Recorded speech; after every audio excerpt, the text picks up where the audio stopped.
entre nós e nos falará da tua vida.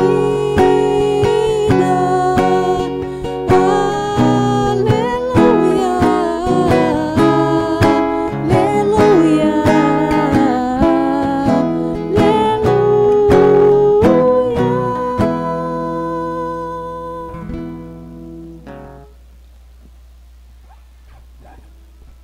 O Senhor esteja convosco. Ele está no meio de nós. Proclamação do Evangelho de Jesus Cristo segundo Marcos.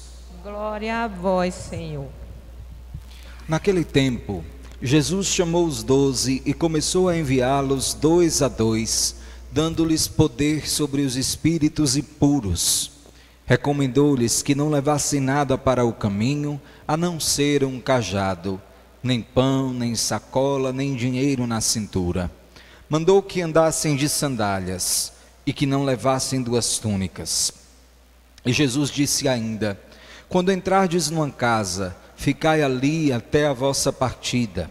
Se em algum lugar não vos receberem, nem quiserem vos escutar, quando sairdes, sacudi a poeira dos pés, como testemunho contra eles. Então os 12 partiram e pregaram que todos se convertessem. Expulsavam muitos demônios e curavam numerosos doentes, ungindo-os com o óleo. Palavra da salvação. Glória. Estimados irmãos e irmãs que nos acompanham nesta Eucaristia, aqui da Igreja Matriz de São José Operário ou pelos meios de comunicação, nós estamos na 4ª semana do tempo comum e encontramos no Evangelho que a liturgia nos propôs a comunicação do poder de Jesus aos seus discípulos sobre uma realidade em específico neste momento. Nós sabemos que ao longo do ministério de Jesus, ele foi ensinando, catequizando, formando os seus discípulos e paulatinamente dando a eles poder sobre algumas realidades. Nós, somente para dar um exemplo, sabemos que o sacramento da confissão foi instituído por Jesus depois da ressurreição, quando ele entrou onde os discípulos estavam unidos a portas fechadas e disse: a quem vocês perdoarem os pecados, eles também serão perdoados. A quem vocês não perdoardes, eles serão retidos. Pois bem, antes da ressurreição, Jesus deu aos discípulos, comunicou aos discípulos, para usar uma palavra mais adequada, alguns dos seus poderes.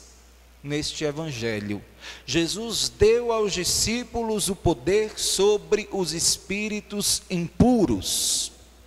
E nós poderíamos nos perguntar a razão pela qual, dentre tantos poderes que Jesus possuía, ele interessou-se, ele precisou que os discípulos tivessem algum poder sobre os demônios. Meus irmãos, atenção, porque esta é uma reflexão fundamental no tempo em que vivemos, em que nem mesmo os cristãos acreditam mais na existência do diabo. Nós vivemos de tal maneira um cristianismo insosso, um cristianismo vazio de radicalidade, sem nenhuma existência, que nos parece que a ideia do diabo já não cabe em nossa teologia, já não cabe dentro do contexto das nossas estruturas espirituais, porque se Deus é pura bondade, é puro amor, é pura misericórdia, Jesus é aquele que acolhe a todos, que andou por todos, por que é que nós vamos nos preocupar com o diabo? Interessante, Jesus preocupou-se, tanto assim que deu aos discípulos, antes de enviá-los, o poder para o enfrentamento contra os espíritos impuros, senhores das trevas, por uma razão muito simples. Jesus sabia que Satanás tentaria a todo custo atrapalhar a missão dos discípulos, inclusive tentando agredi-los na própria vida. Através de quê? Do enfraquecimento das próprias convicções, do esquecimento das palavras de Jesus, da sedução das tentações tão belas desse mundo, que também a eles parecia ser magnífico. Não imaginemos que a pessoa do demônio se apresenta a nós tal como ele é, porque às vezes nós temos a falsa impressão, que faz parte da dinâmica luciferina, que Satanás só está presente na vida de alguém, que um espírito impuro só opera na vida de alguém quando ele aparece ou atormenta esta pessoa de modo visível. E é exatamente aqui que nós tropeçamos e caímos. Deixa eu dizer para você de uma maneira muito clara: maridos, sabe quando vocês estão na rua, passa uma mulher muito bonita, você olha e dentro em seu coração você já cria uma série de situações com aquela mulher? Ação diabólica. Não se trata da humanidade, porque a humanidade criada por Deus tem a capacidade de experimentar a pureza, olhar, achar belo e não consentir. Eis o que faz um homem de Deus. Não se trata de não ver, se trata de ver e não deixar-se seduzir por aquela força interior que parece incontrolável, mas não é, porque Deus nos deu o poder sobre os espíritos impuros, e toda impureza, portanto, vem do diabo.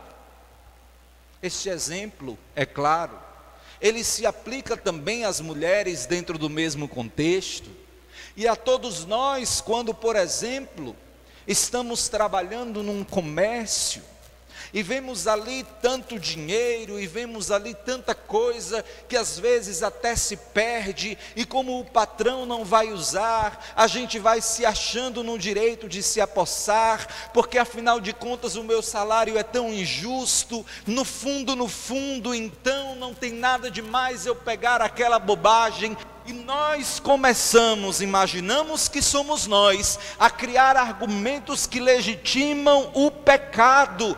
Quem faz isso conosco não é a inteligência humana, porque a inteligência humana se aproxima muito mais da nobreza da sapiência de Deus. É ao contrário, a impureza dos espíritos maus. Como é, portanto, que nós precisamos viver o nosso cristianismo conscientes de que Deus nos deu poder sobre essas impurezas. Mas atenção, logo depois que Jesus diz aos discípulos que eles teriam dentro da sua missão o poder sobre os espíritos maus, sobre os espíritos impuros, esta é a palavra usada pelo texto, ele faz uma recomendação.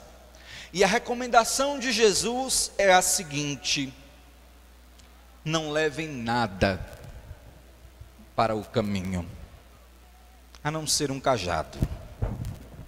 Não levem pão, não levem sacola, não levem dinheiro. Andem de sandálias, não levem 2 túnicas.